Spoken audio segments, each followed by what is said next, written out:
اللہ الرحمن الرحیم۔ میں آج ایک اکسیر کینسر کے لیے بیان کر رہا ہوں۔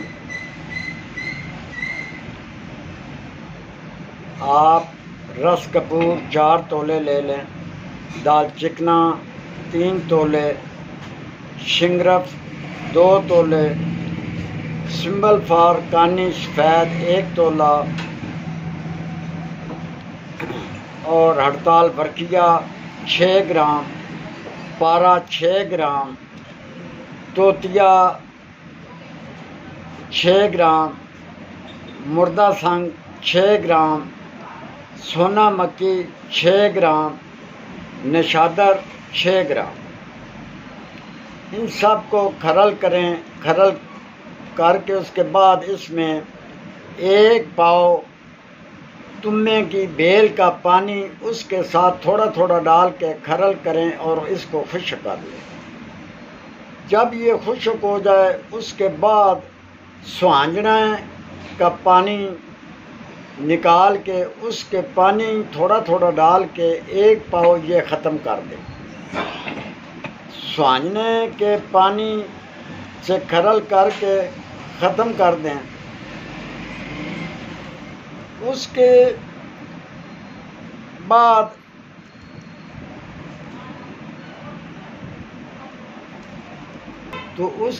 اس کو 2 پیالوں میں بند کر کے اوپر والے پیالے کے اوپر کھدڑ کے کپڑا 4 تہہ کر کے گیلا کر کے رکھ کے نرم آگ کے اوپر 3-4 گھنٹے اس کا جوڑ لیں۔ تو یہ عمل آپ تمے کی بیل کا پانی صرف ڈال کے کھرل کر کے یہ عمل آپ نے 7 عمل کرنے ہیں تاکہ یہ تہ نشین ہو جائے۔ اور جب یہ تہ نشین تمام ہو جائے اس کو کھرل کر کے ایک کچ کی شیشی کے اندر بند کر لیں اور اس کی خوراک مقدار 1 چاول 1 کیپسول کے اندر بند کر کے دیں۔ اب یہ اگر کینسر کے لیے آپ نے استعمال کرنا ہے تو 1 کیپسول دن کا یہ دیں، ساتھ اس کے سملو، سیاہ کے جڑ کا چھلکا اور ہلدی، دھماسا بوٹی، ان کا آپس میں کھرل کر کے تینوں چیزوں کا 1 کیپسول بھر کے صبح اور شام ساتھ یہ دیں اور 1 کیپسول وہ جو اکسیر ہے اس کا دینا ہے۔ اگر چھاتی کا کینسر ہے تو اس کے لیے آپ نے 1 کیپسول دن کا وہ اکسیر دینی ہے اور کشتہ، سنک، ہلدی، سملو، یہ تینوں چیزوں کا کیپسول بھر کے صبح شام ساتھ یہ دینا ہے۔ یہ 500 ملی والا کیپسول؟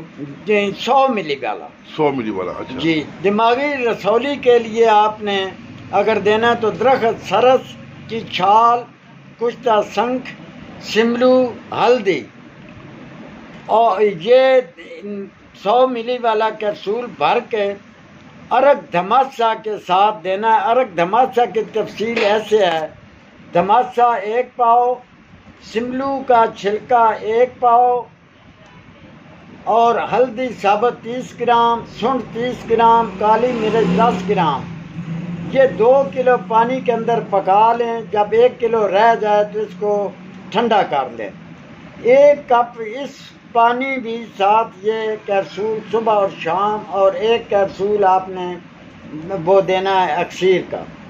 تو یہ میں ویڈیو اس لیے دے رہا ہوں کہ کسی حکیم لوگ بنائیں اور مریضوں پہ استعمال کریں، کسی ایک کی جان بچ جائے۔ میرے لیے یہ صدقہ جاریہ سمجھ کے میں تو یہ دے رہا ہوں، نہ کسی اپنی مشہوری کے لیے، کسی لالچ، کسی بنا پہ میں یہ ویڈیو نہیں دے رہا، اس لیے کہ کسی کی بھلائی ہو جائے، کسی کی جان بچ جائے۔